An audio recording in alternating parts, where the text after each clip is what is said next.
हरे कृष्ण कृष्ण कृष्ण हरे हरे, हरे राम राम राम हरे हरे, हरे कृष्ण कृष्ण कृष्ण हरे हरे, हरे राम राम राम हरे हरे, हरे कृष्ण कृष्ण कृष्ण हरे हरे, हरे राम राम राम हरे हरे, हरे कृष्ण कृष्ण कृष्ण हरे हरे, हरे राम राम राम हरे हरे, हरे कृष्ण कृष्ण कृष्ण हरे हरे.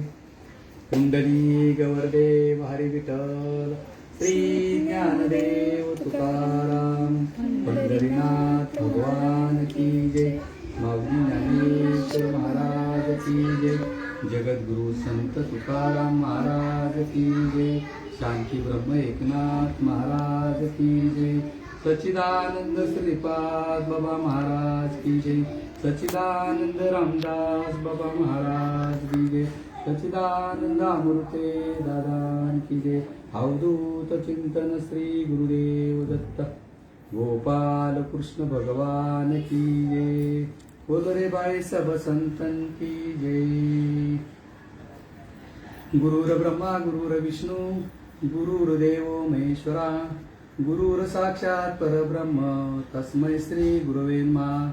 ज्या ज्या ठिकाणी मन जाय माझे, त्या त्या ठिकाणी निजरूप तुझे, नीट वितो मस्तक ज्या ठिकाणी सद्गुरूचे पाय धुनी, अलंकापुरी पुण्यभूमी पवित्र, तिथे नांदतो ज्ञान राजा सुपात्र, तया आठविता महापुण्य राशी, नमस्कार माझा सद्गुरु ज्ञानेश्वराशी.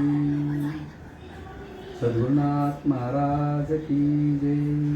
ब्रह्मानंदं परमसुखदं केवलं ज्ञानमूर्ते, द्वंद्वातीतं गगनसदृशं तत्समस्यादिलक्षणम्, एकं नित्यमिमलं सर्वसाक्षिभूतं, भावातीतं त्रिगुणरहितं सद्गुरुं तं नमामि, सद्गुरुं तं नमामि, सद्गुरुं तं नमामि.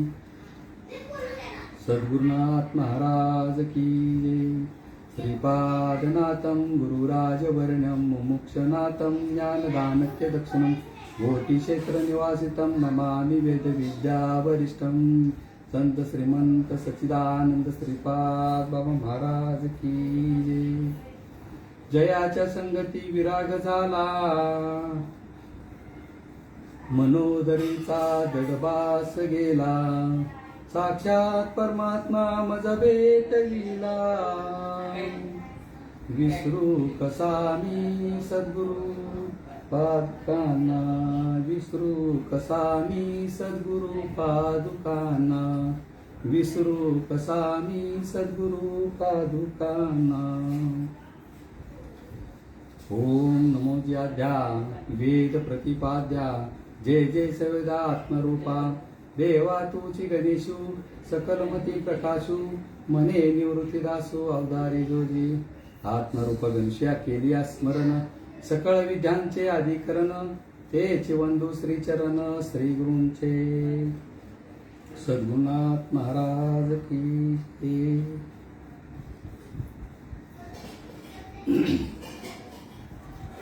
देव आहे हृदयी मंदिरी शोधून पाहे, देव नटला नाना परी, भरुनी उरला चराचरी, भक्तासाठी प्रगटला भारत्यांचा वाहिला, जनी मने भक्तासाठी वेडा झाला जगजेती.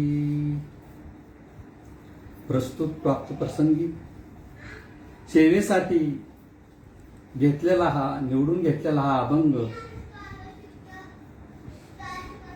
संत शिरोमणी संत श्रेष्ठ पंढरी परमात्माचे लाडके भक्त नामदेवराय आणि ह्या नामदेवरायांचे दासित्व पत्करलेल्या आपल्या संत मांदियाईतल्या संत श्रेष्ठ अशा जनाबाईंचा 4 चरणाचा आणि सर्वांच्या परिचयाचा असलेला हा अभंग मी सेवेसाठी घेतलेला आहे.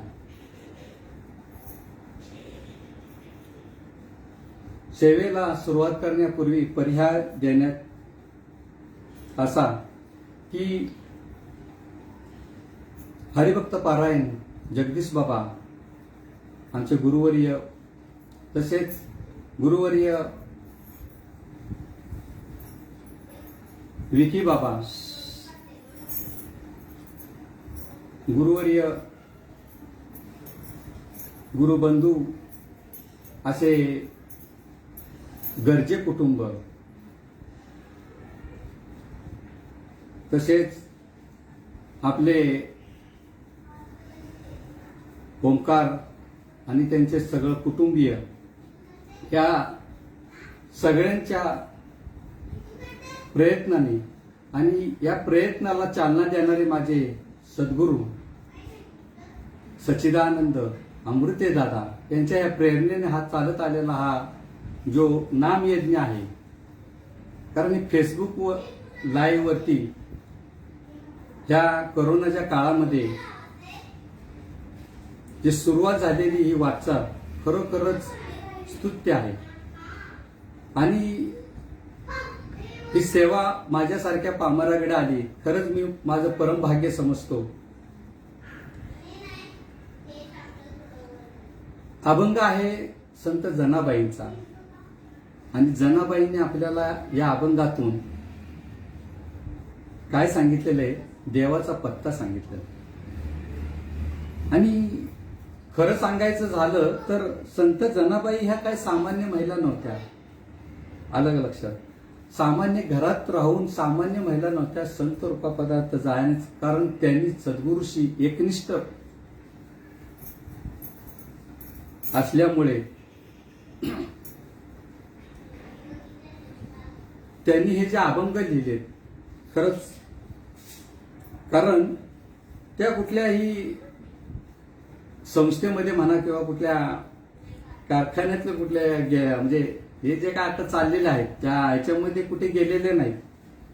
संत जनाबाईंनी स्वतःच्या सद्गुरूवरती जी निष्ठा ठेवली आणि त्या निष्ठेच्या भावनेतून देवाजवळ कशा गेल्या आणि त्याच्यातून हे अभंग त्यांची जशा पद्धतीने आले, खरंच संतांचं काय वर्णन करायचं. माझ्यासारख्या या सामान्य या कार्यकर्त्याला त्याची एवढी करू शकणार नाही.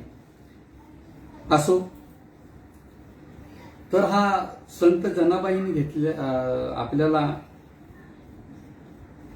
हा जो अभंग घेतलेला आहे मी सेवेसाठी संत जनाबाईंचा. संत जनाबाईंचं जीवनचरित्र जर पाहायला गेलं तर तुम्हा आम्हाला सगळ्यांना गोष्टी माहिती आहेत. त्यांचं जर उदाहरण द्यायचं झालं तर शेणाच्या गौऱ्या किंवा पिठाच्या भाकरी, ज्या वेळेला पिठा दळण घेता भगवंत त्यांच्या बरोबर होता, आहे की नाही. किंवा शेणाच्या गौरीचं उदाहरण द्यायचं झालं तर काय आहे की त्यांच्या गौऱ्या बोलत होत्या, इतकं त्यांनी त्यापर्यंत त्या पोचल्या होत्या. आणि या अभंगातून आपल्याला काय सांगणार आहे, कारण हे सगळं कारण सांगायचं, चरित्र सांगायचं, त्यांनी जे अभंगातलं सार सांगायचं आहे, हेच आपलं कार्य. त्या अभंगातून सांगताना जनाबाई आपल्याला या अभंगातून देवाचा पत्ता सांगतात. देव आहे हृदय मंदिरी शोधून पाहे. अलग लक्षात, देव नाही अशी जागा नाही. अलग लक्षात, परंतु देव सर्वत्र ओतपोत भरलेला आहे. पण कसा, कारण तो आपल्याला माहित नाही. त्याच्यासाठी काय करावं लागेल तर आपल्याला अशा सद्गुरूकडे जावं की ज्याच्याकडे तो अनुभव आहे, त्या भगवंताकडे जावं, भगवंताची प्राप्ती करून घेण्याचा ज्याच्याकडे अनुभव आहे अशा सद्गुरूकडे आपल्याला जावं लागेल, आहे की नाही. तसं त्यांनी सांगितलंय, देव आहे हृदय मंदिर शोधून पाहे. अलग लक्षात, देवाचा जर पत्ता जर माहिती असेल तर आपण बरोबर आहे, पण देवाचा जर पत्ता जर माहिती नसेल तर आपल्याला देवाची प्राप्ती होणार नाही. सर्वसामान्य जर विचार करायला गेला तर आपल्याला जर एखाद्या ठिकाणी जायचं असेल तर तिथला जर पत्ता जर आपल्याला व्यवस्थित माहिती असेल तर आपण त्या पत्त्याबरोबर त्या इतके स्थळी आपण जाऊ शकतो. पण जर पत्ता जर व्यवस्थित माहिती नसेल तर आपण इच्छित स्थळी जाऊन पोहोचू शकणार नाही. तसं परमार्थी क्षेत्रामध्ये असंच आहे. देवाचा जर पत्ता जर आपल्याला माहिती असेल, कारण आपल्याला मुळातच ही गोष्ट माहिती नाही की आपण आलोय कुठून आणि आपल्याला जायचे कुठे. आलं लक्षात? कारण आपण आलोय कुठून आणि आपल्याला जायचंय कुठं याचा पत्ता नसल्यामुळे आपला तो बेळ बसत नाही. आणि म्हणून हे ज्या वेळेला आपल्याला कळून घ्यायचं असेल, कारण बाबा नेहमी म्हणायचे की बाबा देव कळून घे, देव समजून घे, देव कोण आणि मी कोण, आणि देवाचा आणि माझा पत्ता काय, आपला देवाचा आणि माझा संबंध काय हे तू समजून घे. आलं लक्षात? जोपर्यंत तुला हे समजून घेता येत नाही, कारण देव समजून घ्यायला आजच्या घडीला कोणाला वेळ नाही. आता जर ह्या कोरोनाच्या काळामध्ये सगळ्यांना कळालं असेल श्वासाची किंमत काय आहे. आलं लक्षात? पण श्वासाची किंमत अजूनही समाजाला समजलेली नाही. ज्या भगवंतानी जो श्वास आपल्याला वर खाली जो चाललाय अजपा अजपणे उलट प्राणाचा, आपलं मुळातच भजन चालू आहे, पण आपल्याला ते देखील माहिती नाही, कारण ते आपल्याला आपण ते देखील जोडून घेतलेलं नाही. कारण देव सर्व ठिकाणी आहे. माऊली म्हणतात की तैसा हृदयामध्ये मी रामू, सर्व सुखाचा आरामू मी, की भ्रांताशी कामू विषयावर. तो सर्वांच्या ठिकाणी आहे. पण बाबा का नाही आपल्याला ही गोष्ट समजत, का नाही आपण त्या गोष्टीपर्यंत जात, का हा आपला प्रश्न पडत नाही आपल्याला की बाबा हे काय आहे नक्की, मला ह्या गोष्टीकडे का नाही तिथपर्यंत पोहोचू शकत आपण. आलं लक्षात? आपण या गोष्टीकडे जायला पाहिजे. आणि जर आपल्याला जर प्रश्न पडला तर आपण इच्छित स्थळी जायला पाहिजे. कारण जर समजा मला जर माझ्या गावाला सातारला जायचंय आणि मी जर सांगपाड्याला येऊन उभा राहिलो आणि मला सातारला जायचंय तिथं जर बसलो तर मला सातारला जाता येणार नाही. त्यासाठी मला थांबावं लागेल, ते विचारावं लागेल, कोणाला तरी प्रश्न विचारावा लागेल की बाबा रे सातारला जाणारी कुठली गाडी आहे, किती वाजताची आहे, कुठल्या गाडीने गेल्यावर मला तिथे त्या सातारला पोहोचता येईल. कधी मी प्रश्न विचारेल त्यावेळेस. पण आपण तो प्रश्नच विचारला नाही तर आपलं आयुष्य जरी गेलं तरी, नवे कित्येक जन्म जरी गेले तरी आपल्याला ते प्रश्न हे वाट सापडणार नाही. बरोबर आहे? तिथपर्यंत पोहोचू शकणार नाही. मग इच्छित स्थळी जायचं असेल आपल्याला तर आपल्याला तो पत्ता जाणून घ्यायला पाहिजे. आणि जनाबाई हेच सांगतायत आपल्याला की देव आहे हृदयी मंदिर शोधून पाहिजे. आपल्याला कुठे सांगितलंय शोधायला? हृदय मंदिर. म्हणून मी मगाशी माऊलींचं जो ज्ञानेश्वरी मधलं हे सांगितलं, तैसा हृदयामध्ये विराम. माऊलींनी देखील आपल्याला तेच सांगितलं. नवे तर तुकोबाराय सांगतात, आलं का लक्षात, की देह देवाचे मंदिर, आत आत्मा परमेश्वर. कुठे सांगितलं? आत आत्मा परमेश्वर. किंवा जशी उसात हो साखर तैसा देहात हो ईश्वर. बरोबर आहे की नाही? किंवा जैसे दुधात हो लोणी तैसा देहात हो चक्रपान. कशा भाषेत सांगायला पाहिजे साधू संतांनी आपल्याला ही गोष्ट समजून घ्यायला पाहिजे. आलं लक्षात? मुळातच आपलं भजन मुळात चालू आहे. कारण दाईनबाईंनी जेव्हा आपली नाच तोडली त्यावेळेला आपण ते भजन सोडून दिलं. जर सांगायचं झालं तर मनुष्य जन्म एकतर मिळत नाही, आणि मिळाला तर आपल्याला तो समजत नाही.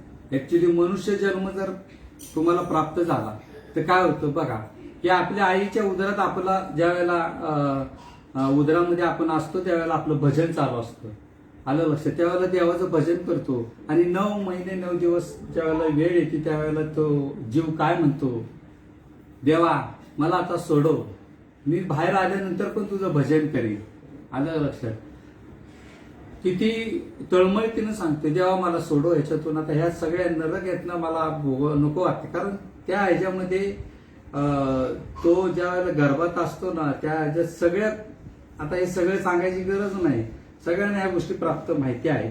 पण सांगायचं मला तात्पर्य काय आहे की जर आपल्याला आपलं भजन चालू आहे, ते भजन जर आपल्याला समजून घ्यायचं असेल हे की नाही, तेच भजनचा आपला विषय चाललेला आहे. मग भजन चालू आहे, भगवंताला सांगतायत की देवा मला ह्याच्यातून आता सोडव. आणि मग ज्या वेळेला 9 महिने 9 दिवस होतात त्यावेळेला आपला जन्म होतो. आणि मग जन्म झाल्यावर बघा त्यावेळेला आपली ती दाईनबाई असते, ती आपली नाळ काढते. आता सिस्टर लोक कापतात, पूर्वी त्या दाई बरोबर त्यावेळेला असायच्या आणि ती दगडांनी टेचून अशी ती नाळ तोडायची किंवा काय. आता जसं जसं विज्ञान प्रगत व्हायला लागलं तसं तशी त्या ह्याच्यामध्ये प्रगती तर तशी नाळ तोडली गेली आणि मग ती नाळ तोडली गेली. जसं नाळ तोडली की त्याला तसा ह्या मायेचा वारा लागला आहे की नाही. आणि मग त्या ह्याच्यामध्ये तो त्या मायेच्या जगात मध्ये गेला आणि मग त्यावेळेला म्हणतो, हे देवा मी कधी असं म्हटलं आहे की नाही, मी कधी असं बोललो, मी असं अहो त्या दिवसापासून जो खोटा बोलायला लागलाय ना तो काय सांगायचं तुम्हाला. तोपर्यंत त्याची भेट नाही होत तोपर्यंत बोलत येतो. खोटं बोलतो. मग देव त्याला बरोबर सगळ्या चक्रपाणीचं तुम्हाला सांगायचं त्या सगळ्या चक्रांमध्ये ज्या ज्या वेळेला त्याला संकट येतात सगळ्या गोष्टी होतात मग त्यावेळेला ते देवाला दोषी ठरवतो. अरे बाबा तू देवाला पहिला समजून घे. बाबा म्हणायचे देव समजून घ्या आणि मग पुढे जावा. पहिला देव जर समजून घेतलं तर तुम्हाला सगळे, कारण प्रत्येक गोष्टीला एक रीत आहे. बाबा नेहमी सांगायचे रीतीने जावा. प्रत्येक गोष्टीत प्रपंचामध्ये रीत आहे की नाही प्रपंचामध्ये रीत. बघा की बाबा नेहमी उदाहरण देतात की दूध आहे आणि दुधामध्ये तूप आहे पण नुसतं बघून चालणार आहे का, तर नाही. त्याच्यासाठी काय करावं लागेल, क्रिया करावं लागेल. मग अशी मी तेच सांगितलं की जर गाडी मला सातारला जायचे तर साधन हे करावं लागेल. तसं दुधाची जर मला तूप काढायचं असेल तर त्याची मला क्रिया करावी लागेल. म्हणजे आता इथे काय आलं की आपल्याला रीत समजून घ्यावी लागेल.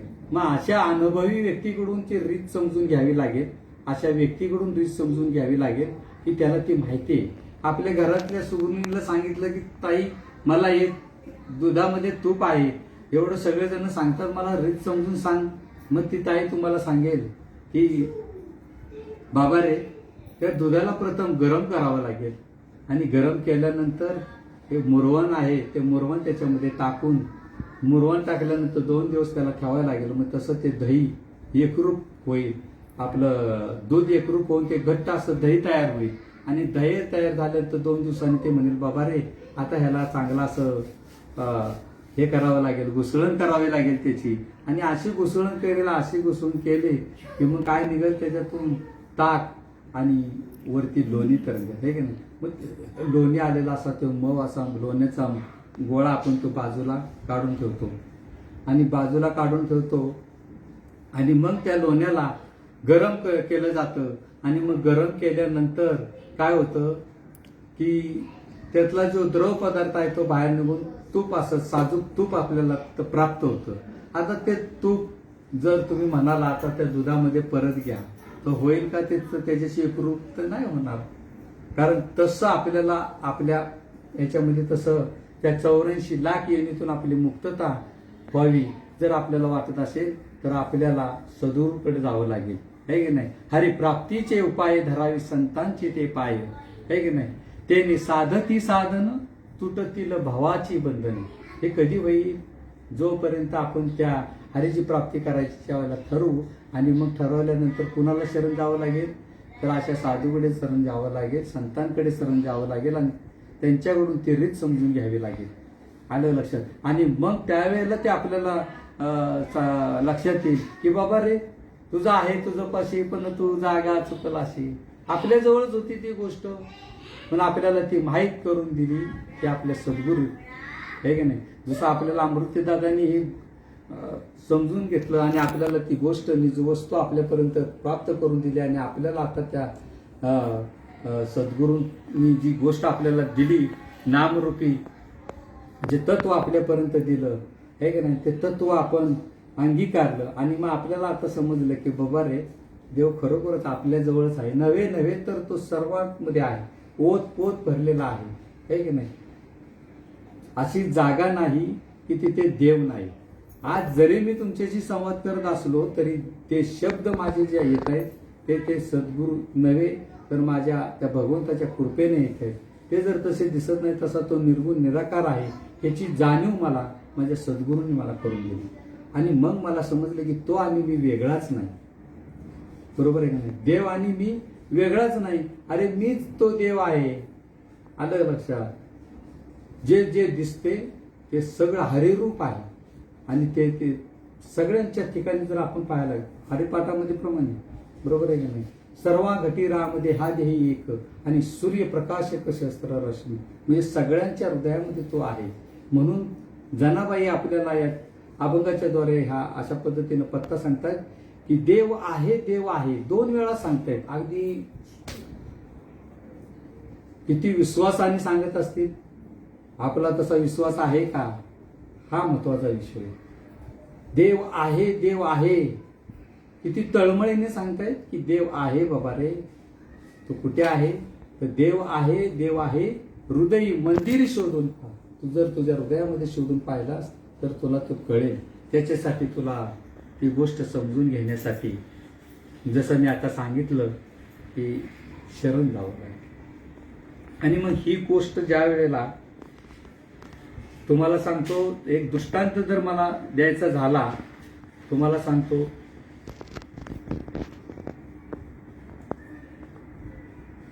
की भगवान श्रीकृष्ण ज्या वेळेला मथुरेला कंसाला मारायला गेले आणि कंसाला मारून झाल्यानंतर मग तिथे ते मथुरेचं राज्य चालवण्याची जी भूमिका असते आणि त्यावेळेला उद्धव त्यांच्या बरोबर असतात आणि उद्धवजी देवाजवळ सगळं ज्ञान प्राप्त करून घेतात. आलं का लक्षात?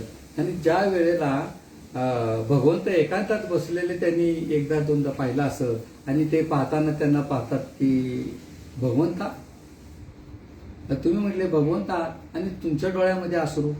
तू म्हटले बाबा तुला काय सांगू. आलं लक्षात? गोकुळामध्ये माझ्या गोपिका काय करत असतील, माझी आई काय करत असते, माझे बाबा काय करत असते, नवे नवे तर माझी ती राधा काय करत असते, मला त्यांची सतत सतत आठवण येते. आलं लक्षात? मग ही सतत आठवण येते म्हणून, कारण त्यांचं काय चाललं असेल आता, म्हणून त्यांना म्हणे मला त्यामुळं रडू येते. मला त्यांची सतत बघा, भक्ताची आठवण कधी भगवंताला येते जोपर्यंत भगवंतापर्यंत आपण पोहोचत नाही. कारण आपला तो भाव तसा प्रकट होणं गरजेचं आहे. आपल्याला देवाला देव भावाचा भुकेलेला आहे. ते म्हणतात की मी या मथुरेमध्ये आलो पण मला तिथे सगळ्या गोष्टी प्राप्त आहेत, पण माझ्याकडे ते प्रेम नाही, तो भाव मला प्राप्त नाही, म्हणून मला त्यांची तिथे मला ते प्रेम भेटत नाही. आणि त्या उद्धवजी म्हणतात म्हणता भगवंता, अहो माझ्या काय चुकलं दिला काय माझ्या चुकलं मला सांगा तात्काळ दिले. अरे म्हटले तुझ्याकडे काय सांगू होता, मला ते प्रेम पाहिजे जे भगवंत गोपिकांकडून जे मिळणारे जे प्रेम आहे, माझ्या आईकडून मिळणारं प्रेम आहे, नवे नवे तर माझ्या राधेकडून जे मला मिळणारं प्रेम आहे, त्या प्रेमाचा मी भुकेलेला आहे, ते मला प्रेम पाहिजे. तर म्हटले बाबा मी तुला एक विनंती करतो. भगवंत म्हणतात की तू जाशील का माझा निरोप घेऊन गोकुळाला, आणि त्यावेळेला सांग गोकुळामध्ये की मला जरा थोडा उशीर होईल यायला, आहे का नाही, त्यांची विचारपूस कर, ते कसे आहेत, त्यांना काय त्रास होतोय का वगैरे काय, सगळी जरा काळजी घे आणि त्यांना समजून सांग मी काही दिवसांनी येऊन जाईन बाबा, तेवढा माझा निरोप घेऊन जा. त्याच्यासाठी सांगण्याचं तात्पर्य काय, उद्धवाला जर का पाठवायचे, कारण उद्धवाकडे ते प्रेम नव्हतं, म्हणजे त्या मथुरेमध्ये त्या भगवंताला ते प्रेम नव्हतं. आलं लक्षात? त्यामुळे ते म्हणतात की मला आता देव कुठे नाही, आपली चर्चा चालली, देव सगळीकडे ओतपोत पडलेला आहे. तुम्हाला दृष्टांत सांगायचं कारण आहे, त्याच्या मागचा हेतू समजून घ्या. ज्या वेळेला उद्धवजी जातात, आता उद्धवजी ज्या वेळेला जातात ना, त्यावेळेला यमुनेच्या तीरावरती ते दिसल्यानंतर गोपिका सगळ्या पळत आल्या आणि त्या गोपिकाचं यथोचित असं स्वागत केलं. नवे कोणीतरी बाबा भगवंताचा हे आलेला आहे, दास आलेला आहे, म्हणून त्यांची सेवा केली. नवीन नवीन साडूच्या पद्धतीने त्यांची पूजा केली आणि पूजा केल्यानंतर मग उद्धवाला वाटलं आता सांगायला काही हरकत नाही, देवाचा निरोप. सगळं एवढं म्हणजे आता त्याला एवढा आनंद झाला, सगळी सेवा बिवा केली, आहे की नाही. त्यांना तर त्याचा खूप अहंकार होता आणि ते सांगायला लागले देवाच्या गोष्टी असं तसं. आणि मग देवाचा निरोप सांगतात, म्हणतात देव काही दिवसांनी येणार आहे, तिथलं सगळी कामं आटपून. तेवढे ते तिथली जी गोपिका आहे ती उठून म्हणते, काय अरे म्हटले असं काय म्हणतोस? तो म्हटला रात्री माझ्या घरी होता, नव्हे तर म्हटले माझ्या शिक्याला जे लोणी ठेवलं होतं त्या लोणी तिथे चढवून ते त्यातलं मडक्यामधलं ते लोणी आहे ते लोणी त्यांनी खाल्लं. बघ म्हटलं माझ्या घरी ये, तेव्हा फुटलेला तो माझा मडकं आहे तिथे ते लोणी ते पडलेलं आहे आणि तू म्हणतोयस की देव 4 दिवसांनी येणार आहे, 8 दिवसांनी म्हणजे काही दिवसांनी येणार आहे. अरे म्हटले बाबा देव नाही अशी जागा नाही आणि तुम्ही सांगताय परत देव उशीर आहे, म्हणजे कसं आहे? ह्या कुठे गेल्या होत्या एवढ्या समजून गेला. कारण त्यांचा जो भाव होता ना त्यांच्या सतत ते हृदयामध्येच होता. त्यांनी भाव एवढा प्रगट केला होता. कारण गोपिकांचं वर्णन काय आम्ही माझ्यासारख्याने करावं, कारण त्या गोपिकापर्यंत पोहोचणं देखील आपली जर खरंच पात्रता असेल, कारण हे फक्त सद्गुरूच्या कृपेने होऊ शकते. कारण त्यांचं प्रेम, भगवंताप्रती असलेलं प्रेम, किती प्रेम सांगावं भगवंताच्या प्रती. एखादी दुसरी गवळ म्हणाली, अरे बाबा मला तर त्या मी शेतामध्ये गेली तर त्या झाडामध्ये तो मला दिसतो, आहे का नाही? आई तर म्हणते मला तो सतत समोरच दिसतो आणि तू तर म्हणतोस तो अशा पद्धतीने येणार आहे. त्यावेळेला त्या उद्धवाचं खरंच तिथे गर्वहरण झालं. त्याला एवढं वाटलं होतं की माझ्यासारखा ज्ञानी नाही, पण माझ्यापेक्षा कितीतरी ह्या ज्ञानी असू शकतील की बाबा हे एवढं त्यांनी सांगतायत. कारण दादा नेहमी म्हणतात देव आहे, देव आहे, आपलं सॉरी देव सदा जवळी असे, माफ करा, देव सदा जवळी असे. आलं लक्षात? आपल्या जवळच देव आहे हे आपण समजून घ्यायला पाहिजे बरं का. तसं त्या गोपिकांनी समजून घेतलं होतं म्हणून त्या ठामपणे सांगत होत्या, हा देव आमच्या जवळ आहे. अरे तो आमच्या जवळून तो गेलाच नाही लांब, तू काय सांगतोस, निरोप काय घेऊन आलायस? त्यावेळेला त्या उद्धवजींना कळालं की बाबा रे तो सर्वत्र आहे, तो इथे पण नाही, नुसता मथुरेमध्ये नाही तर तो सर्वत्र आहे की नाही. म्हणून जनाबाई काय म्हणते, देव आहे, देव आहे, हृदय मंदिर शोधून पाहे. पुढे सांगतात, देव नटला नाना परी भरून उरला चराचर. देव नाना तऱ्हेने नटलेला आहे. आपल्याला लक्षात यायला पाहिजे, देव नटलेलाच आहे तो. आलं का लक्षात? कुठे नटलेला आहे? अहो सगळ्या ठिकाणी तो आहे. बघा ना, जसं तुम्ही जसा भाव तुमचा जसा असेल तसा तो तुमच्याकडे प्रगट दिसेल. कारण तो नाना प्रकाराने नटलेला आहे. आलं लक्षात? तो जिथे नाही अशी जागाच नाही.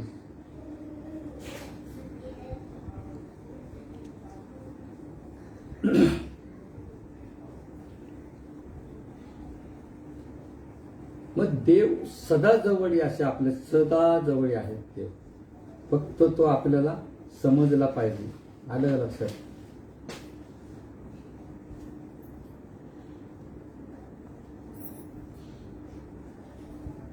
देवाचा पत्ता जाणून घेतल्यानंतर देव कुठे आहे तर सर्वीकडे आहे असं सांगितलं. मग पुढे जनाबाई काय म्हणताय, भक्तासाठी प्रगटला आणि भार त्यांचा व्हायला.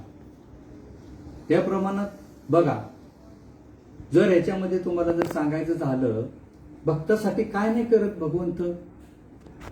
अहो माझ्या एकनाथ महाराजांच्या घरी 36 वर्ष तो पाणी तिथे श्रीखंड्याच्या नावाने पाणी वाहत होता.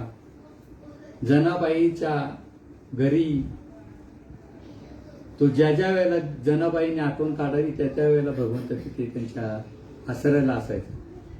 तुम्हाला जर दृष्टांत सांगायचा झाला तर एक वेळ असा प्रसंग आला की जनाबाई चिंतनाला बसलेत आणि चिंतनाला बसल्यानंतर त्यांना त्यांच्या तिथे त्या नामदेव महाराजांच्या घरात पीठ दळायला सांगितलं होतं की म्हणाले उद्या सकाळपर्यंत एवढं पीठ दळून ठेवायचं. आता मोठा प्रश्न पडला आणि देवाचा धावा करू लागला, चिंतनात करून गेल्या.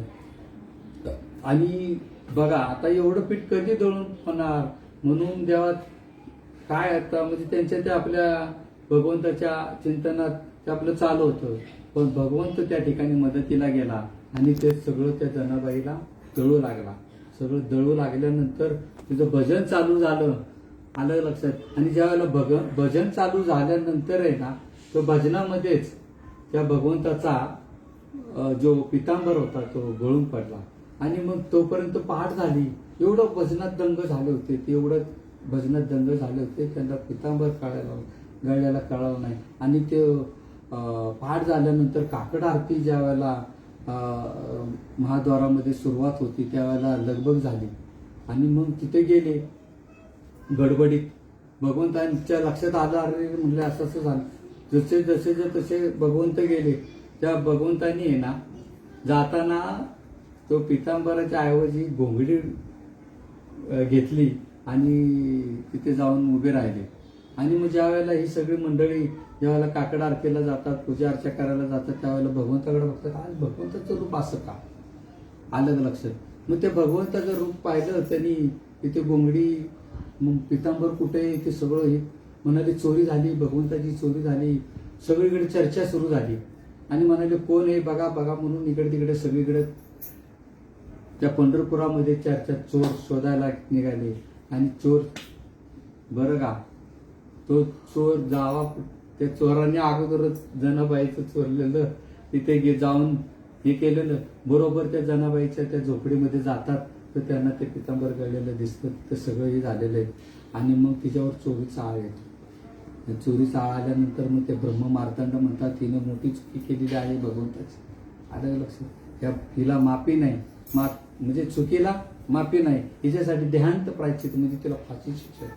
अरे बापरे म्हणाले का हे किती, म्हणजे त्यावेळेला खरोखर तशी परिस्थिती होती खरं का. जर फाशी द्यायचं ठरवलं, आता मी म्हणाले मी चोरच नाहीये. आलं लक्षात. तर मी कशाला, ती वारंवार सांगत होती की नाही देव आले होते इथं, देव माझ्याबरोबर भजन करत होते, माझ्याबरोबर त्यांचं पडलं असेल, काय झालं मला नाही माहिती, काय मला काहीच माहिती, चिंतनामध्येच होत्या.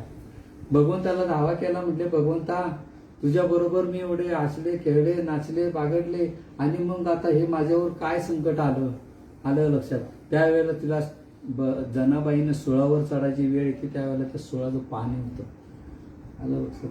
त्या सुळाचं पाणी होतं. त्यावेळेला लक्षात येतं की बाबा ही सामान्य वस्तू नाहीये.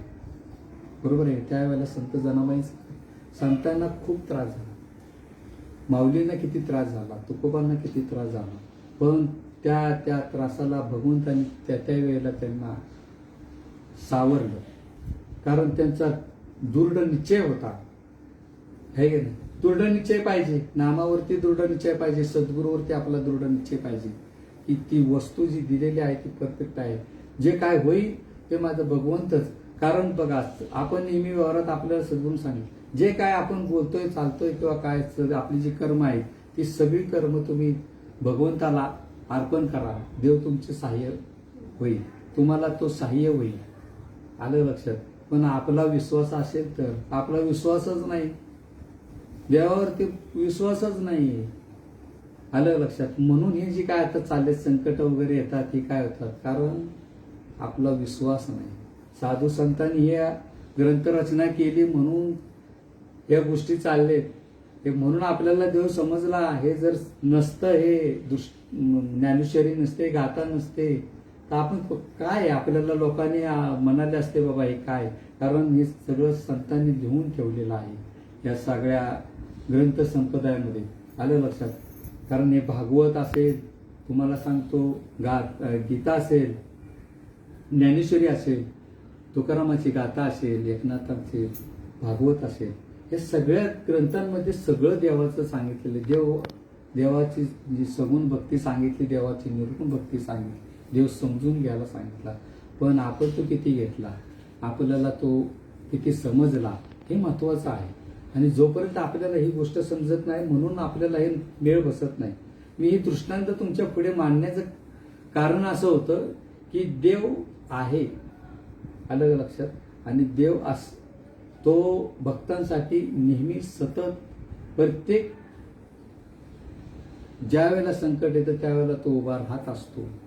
नुसते संकटाला नाही तो त्यांच्या बरोबरच असतो. देव सदा जवळ. आलं लक्षात. फक्त आपल्याला त्या खऱ्या देवाचं हे माहिती नसल्यामुळे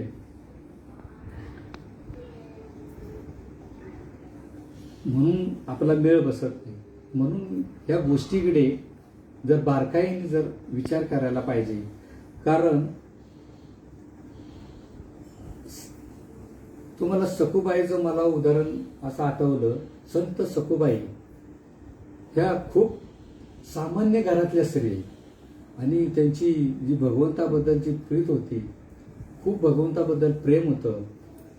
पण ज्या वेळेला ते सासरी गेल्या आणि सासरी गेल्यानंतर तिथे देखील त्यांना ह्या गोष्टीचं खूप आवड निर्माण झाली होती. देवाजवळ ते खूप एकरूप झाले होते आणि त्यांच्या गावाच्या जवळून त्या दरवर्षी जशी आषाढी, आता जशी आपली आषाढी एकादशी झाली, त्या आषाढी वारी झाली, त्या वारी तशी त्यांची वारी त्यांच्या दारातून त्यांच्या गावातून जायची.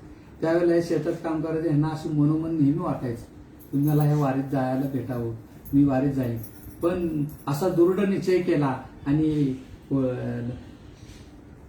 ज्यावेळेला त्यांच्या दारातून किंवा त्यांच्या गावाच्या तिकडून वारी गेली, त्यावेळेला त्या निक्षिम भावाने त्या वारीमध्ये गेल्या आणि वारीमध्ये गेल्यानं त्या भजनामध्ये एवढ्या दंग झाल्या की त्यांना घराचं, आपण घरात जायचंय नाही तर काय, आपल्या घरी संसार आहे का आहे त्याला हे नाही आलं लक्षात.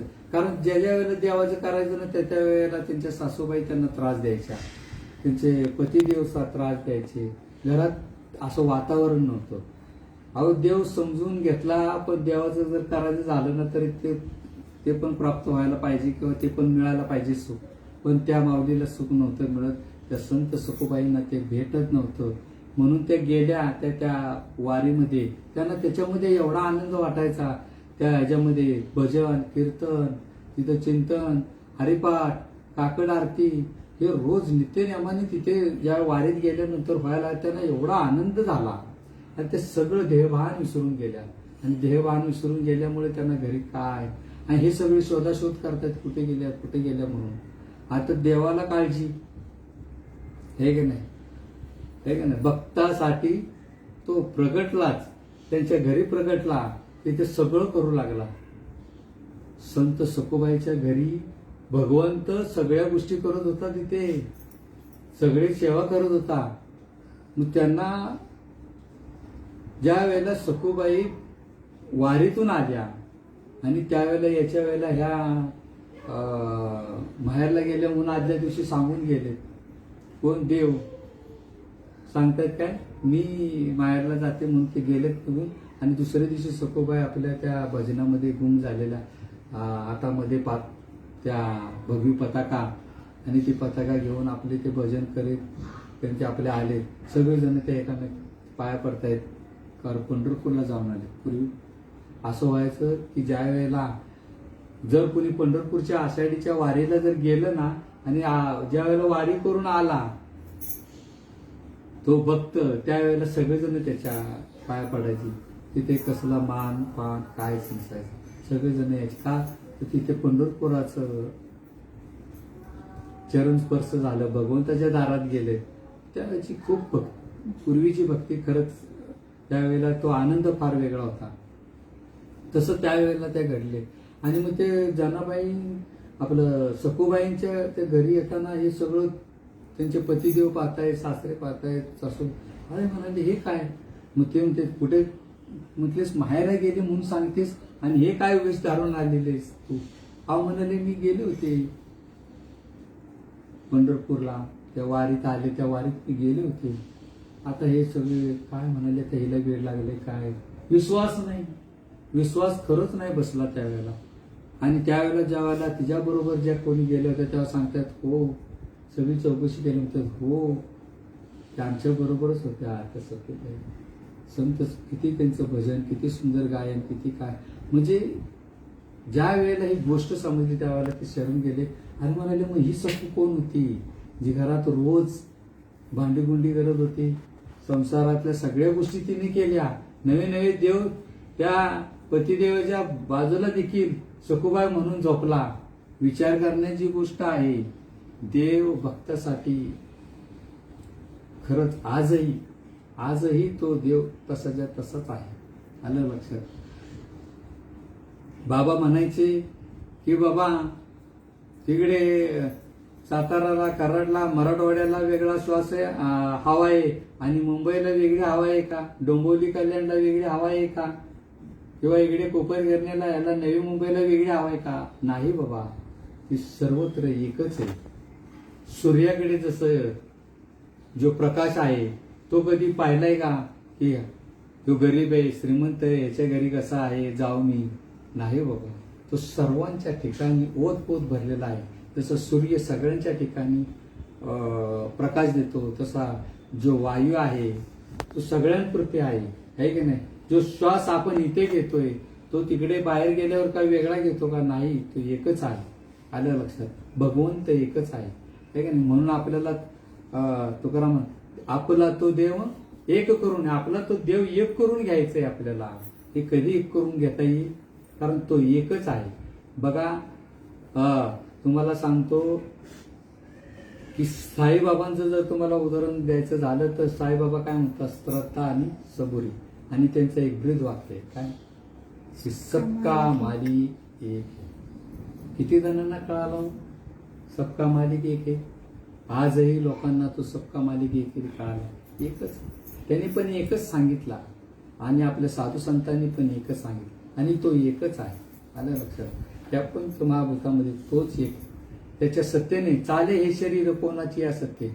आज ही तर सेवा करण्याची सत्ता कोणाची आहे? त्या भगवंताच्या सत्तेने मी इथं बसू शकलो, मी तुमच्याशी संवाद करू शकलो. नवे नवे तुम्ही पाहताय ते कोणाच्या सत्तेने? तर ते मी त्या भगवंताच्या सत्तेने पाहतोय, आहे की नाही? की जर त्याची सत्ताच नसेल तर आपण काय आहे की नाही? आपलं काय आहे? म्हणून बाबांनो, की एकही क्षण वाया घालवू नका त्या भगवंताच्या नामात. नाम तुम्हाला सांगायचं झालं, मी मगाशीच बोलूनच गेलो की आपला हा जीव सतत भजनशील आहे. फक्त आपण त्या गोष्टीकडे जायला पाहिजे. त्या गोष्टीकडे जोपर्यंत जात नाही कुणाकडे, संतांकडे. बाबांनो, संत तुमच्या घरामध्ये ते सगळं देऊन जात आहेत, नाही का? बघा ना, की आपल्यासाठी ते इथं येऊन आपल्याला ते भगवंताचं नाम आपल्यापर्यंत सद्गुरूने आपल्याला दिलं. किती अनंत उपकार आहेत. माझ्या सद्गुरूचं काय वर्णन करू? दादानी मला काय आलं लक्षात? नवे नवे माझे ही सर्व साधक मंडळीने सतत किती गुण गावं, हे की नाही? कारण आम्ही कोण होतो? अहो, वाल्या कोळ्याला, हे की नाही, वाल्मिकी ऋषी बनवला, नारद बनवला का नाही? तसं आमचं हे, आम्ही पण एक दगडच होतो. वाल्या कोळ्यासारखे आम्ही पण पापी गुन्हे असू, पण आमच्या ह्या जीवनामध्ये आमचे सद्गुरू आमच्याकडे आले. खरंच काल गुरुपौर्णिमा होत्या, आणि गुरुपौर्णिमेच्या दुसऱ्या दिवशी ही सेवा मला प्राप्त भेटली. मी खरंच भाग्यवान समजतो. माझी काय अशी, मी एवढा मोठा कीर्तनकार किंवा प्रवचनकार नाही, खरं सांगतो. कारण हे आपला देव समजून घेतला, आणि खरंच त्याच्यामध्ये तो आनंद मला जो प्राप्त होतो, किती सांगावं, किती बोलावं. कधी कधी काय सांगतो, कधी काय बोलतो, कधी कधी कोणाला माझ्यासारख्याला तर कधीच भांडणार नाही. आलं लक्षात? माऊली म्हणतात, एरवी सर्वांच्या हृदय देशी ही अमुक आहे ऐशी, जे बुद्धीस पुरे अहर्निशी ते वस्तू.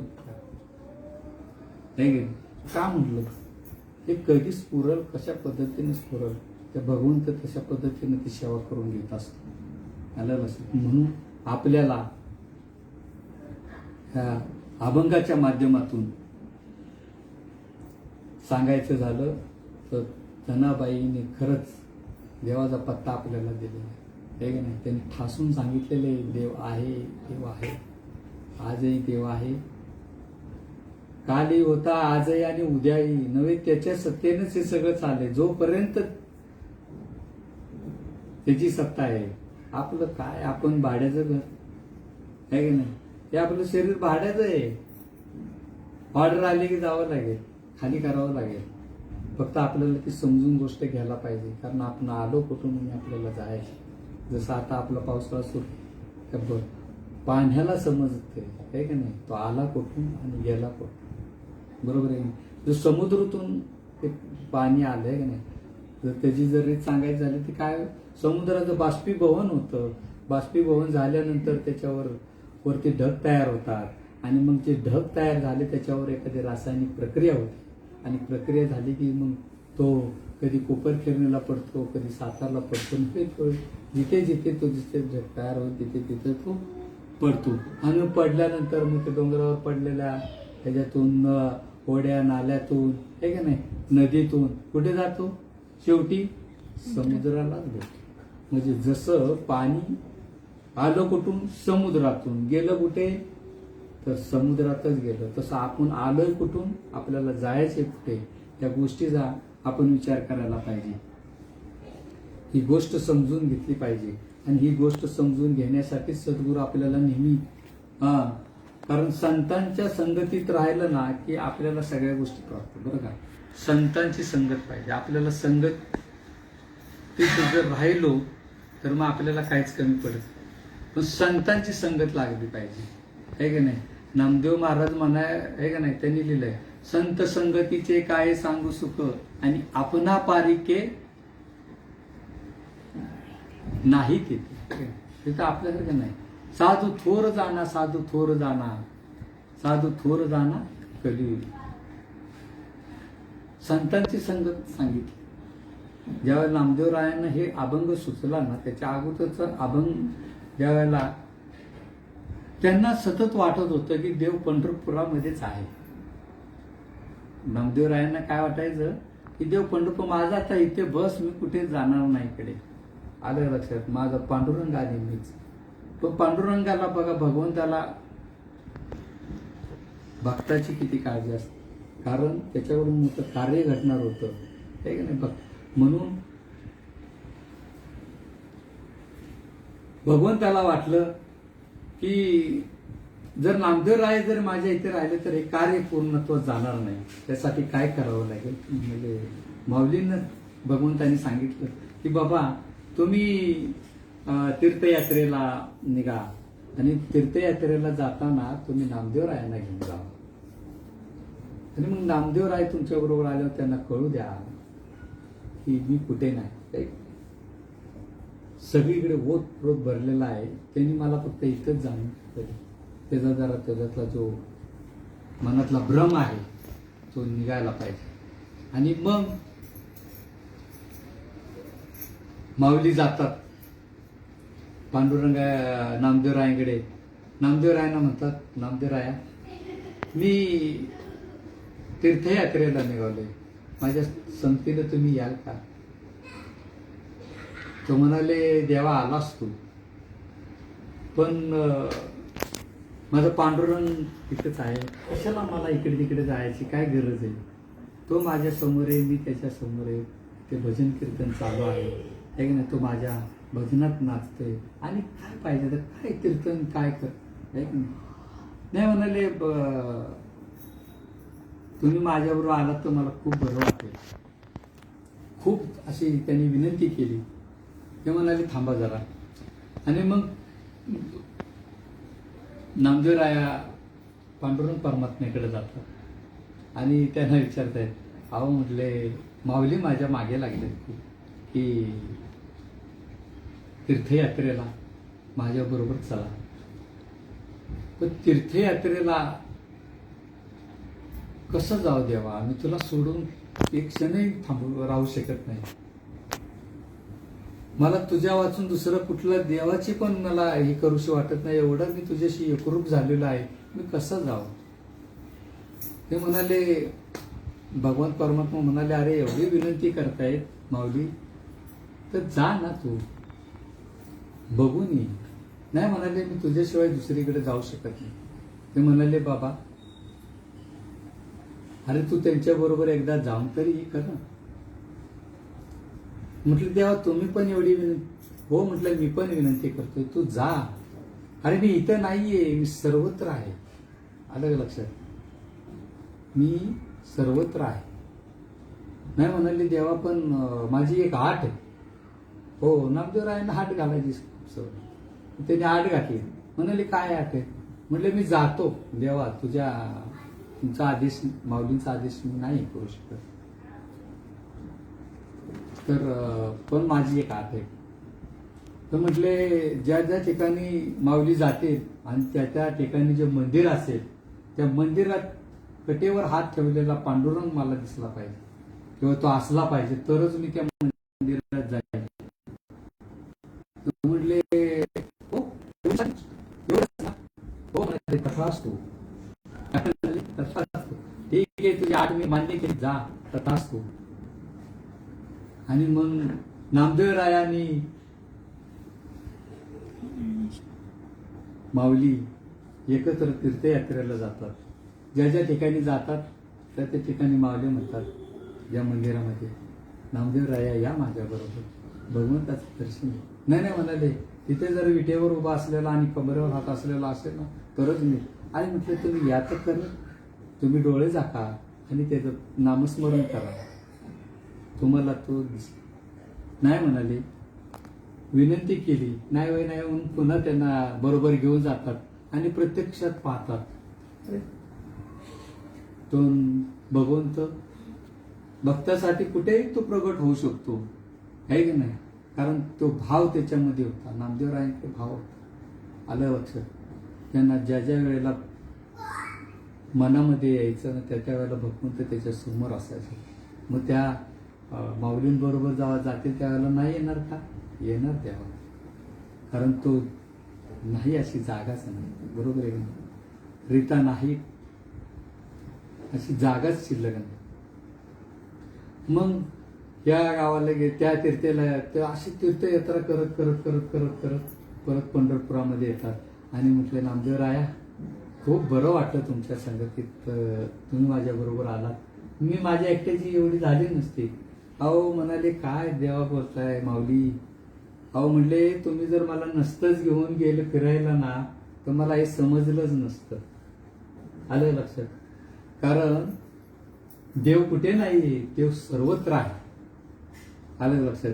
आणि मग धावत धावत जातात पांडुरंग परमात्म्याला म्हणतात अरे नामदेव आहे तो आलास. अरे म्हटले कसा झाला तुझा प्रवास, कशी झाली तुझी तीर्थयात्रा. म्हणाले काय सांगू द्यावा. त्यावेळेला अभंग संत संगतीचे काय सांगू. संतांचं संगतीत राहिल्यावर काय सांगू मी, काय वर्णन करू त्या माऊलींचं. त्या माऊलीने मला काय गोष्ट दिली बघ. मी उगाच इथे अडकून पडलो. तसं आपणही आपल्या संसाराच्या हातगाड्यामध्ये अडकून पडलो. संसार तुमचा होत राहणार आहे. तुम्हाला परमार्थ करायचा आहे. आलं लक्षात. संसार होत राहतो. अहो प्राणी मात्रांचा होतोय, आपला का नाही होणार. होणार देवा. कारण त्याच्यावरती भार आपण सोडत नाही म्हणून आपला उठावा. पण आपला विश्वास नाही. तो का म्हणे विश्वास या मनी आणि पहावे पुराणे विचारून तुकाराम महाराजांनी सांगितलं आहे की नाही. मग आपण किती ते अंमलात आणलं, आपण किती ते हे करतो. विश्वास ठेवा बरोबर आहे का नाही. मग ज्या वेळेला आपला विश्वास दृढ भाव आहे की नाही. एक तत्व नाम दृढ धरी म्हणा आणि हरीशी करू नये. कधी ते तत्व जेव्हा तुम्ही आपण मनामध्ये जसं हृदयामध्ये जसं आहे का नाही अंतःकरणापासून पेंडीच्या देठापासून म्हणतो आपण जसं तिथून आतून यायला पाहिजे ते भगवंताचं नाम. नुसतं वरवरची करणी करून चालणार नाही. तर आपलं परमात्मा वरवरचा चाललेलं आहे.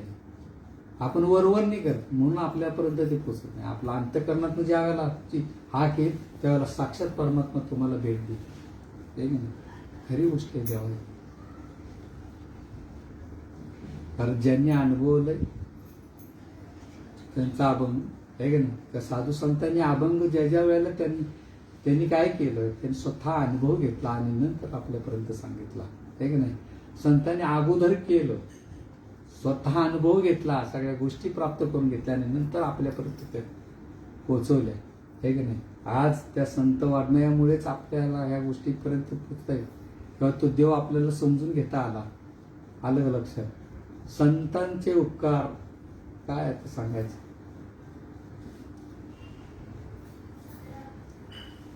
ब्रह्ममूर्ती संत जगी अवतरले हे की नाही आणि उद्धारायला आले गे. संतांचं काय वर्णन करणार. हे ब्रह्ममूर्ती आपल्या जीवनात नसते आले आपण काय होतो. पाला पाचवण्यासारखं का नाही आपल्या भगवंत हे की नाही. भगवंताची प्राप्ती हे की नाही, त्याची भक्ती, त्याची रीत आपल्याला आपल्या सद्गुरूंनी सांगितले आणि त्या पद्धतीने आपण करत राहायला पाहिजे, हे की नाही.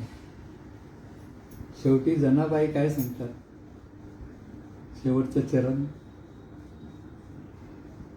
जनी म्हणे भक्तासाठी आणि वेडा झाला जगजगती. होईल ना. नामदेवरायांच्या कीर्तनामध्ये बेफान नाच, जनाबाईचं भजन, संतांचं ज्या ज्या ठिकाणी कीर्तन चालू असतं, आहे का नाही, आपल्या ह्याच्यामध्ये होतात, देव येतो का नाही आपल्या ह्याच्यात. मग तो वेडाच होतो, वेडा व्हायला पाहिजे. देवासाठी आपण वेड झालो ना तर देव आपल्यासाठी वेडा.